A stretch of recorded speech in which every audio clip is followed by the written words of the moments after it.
Good morning. I had a couple of requests from some friends on showing my camper. For those of you guys that don't know, I built a tiny camper because I'm a cheapo and I didn't want to actually build one. So I'll show you guys what I did and how I did it and how much it cost me. So here she is. All right.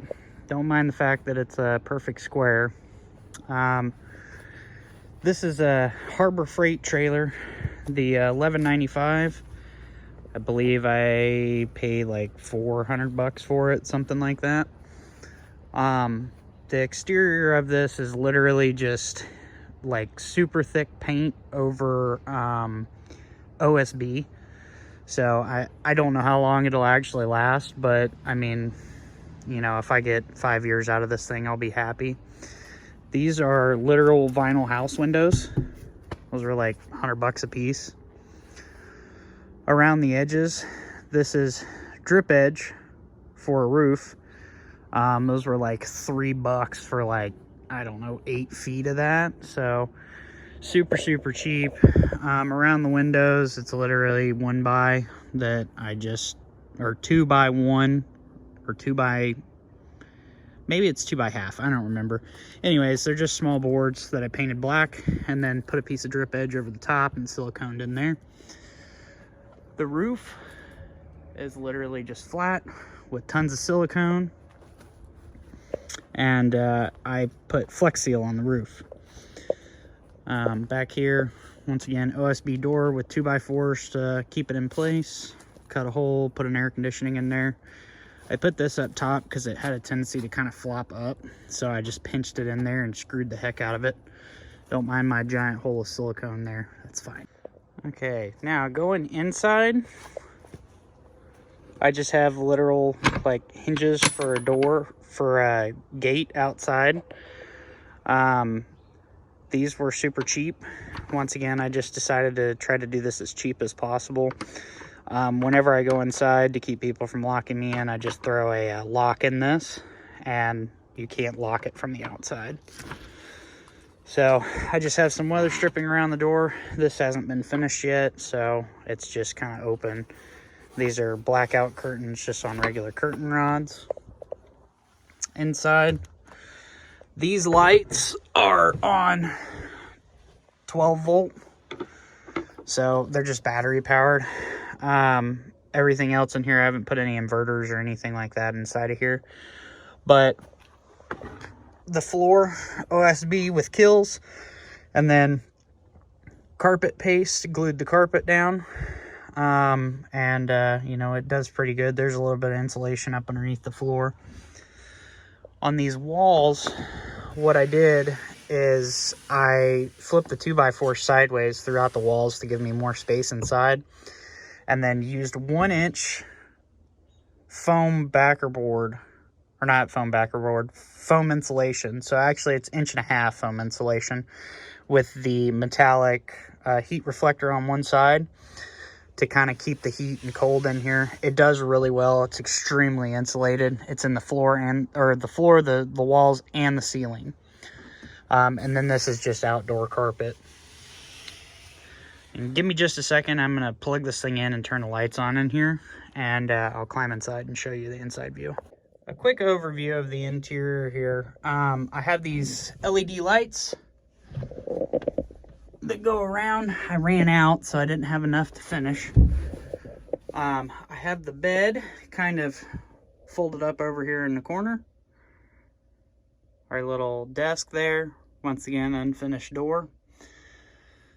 I used carpet on the walls. So this is outdoor carpet with 2x4 studs behind it turned sideways. So instead of it being this way, it's this way. And then I insulated inside in between every single stud in this entire place.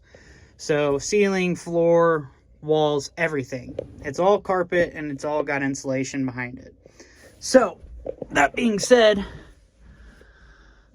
it's very insulated. And once again, those are double pane house windows, so it does not get hot or cold in here. If you have the air conditioning on, it'll stay 65 degrees in here, no problem, and even colder actually.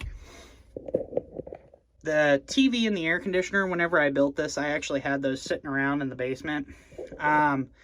So, you know, they really weren't very expensive whenever I bought them. I think that was 80 bucks and that was like $120. That's a smart TV. Whenever we're camping, you can just plug a DVD player or whatever into it if they don't have any kind of service over there. But if they do have Wi-Fi, I can watch Netflix. Okay, I just realized how dark it was in here on that last part of the video. Apologize. So, on the floor here, this mattress that I have, let me kind of give you an angle. I bought this off of Amazon. It actually flips up and you can fold it into a couch. So you can move all of this out of your way, and then you have a bunch of floor space. So if you fold this thing all the way up and you make it into a couch,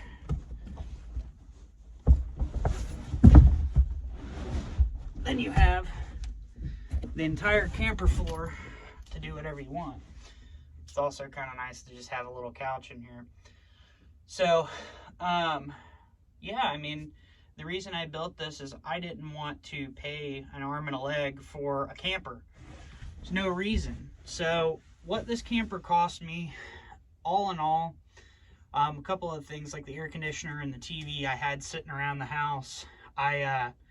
So I didn't have to pay for that. Those would have been, you know, a couple $100 a piece, $150 for the TV, and I think maybe, well, actually not even a couple hundred, maybe $100 for the air conditioner. The carpet from Home Depot was like $19.95 for 8x6 rolls. I used 3 rolls on the walls and ceiling, and then 1 roll on the floor. There's about 9 sheets of OSB in this thing, and about 45 2x4s.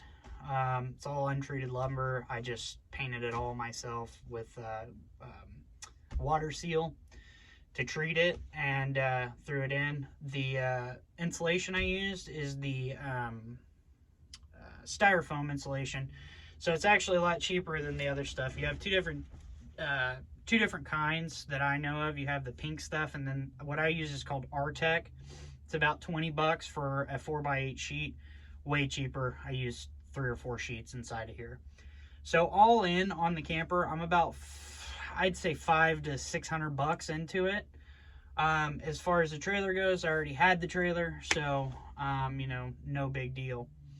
But yeah, no, this is my camper, and you know, if I think that anybody could build one of these. I know that the roof isn't sloped like a lot of the teardrops are, but my reasoning behind that is I built this in my garage. It needed to be able to roll out, number one. Number two, I didn't want it too tall because it's kind of on a dinky trailer, and I didn't want it flopping around all over on the road. So when I built it, I decided, okay, I don't want to compromise the headroom. I want to be able to sit up in here, and you can actually set up a chair inside of here, and you can sit in a chair comfortably because of the height. I basically determined how tall this was going to be based off of how comfortably I could sit in a chair in here if I so decided. So once again, I didn't round the front off. I just decided to just make this thing a square. It pulls fine. I mean, it probably weighs 500 pounds, 800 pounds, something like that. Nothing crazy. I mean, I've pulled it with my Ranger, and I have a diesel pickup that it'll be behind 90% of the time. So I just didn't want the trailer getting squirrely, so I didn't want to go too tall and get too much wind resistance and, you know, this thing go flying off of the trailer or fall over or whatever. So that's the reason for the height. Yeah, I mean, it was super easy. It took me about 2 weeks, start to finish. I did record an entire video on that, but of course, it's gone out to the wind somewhere.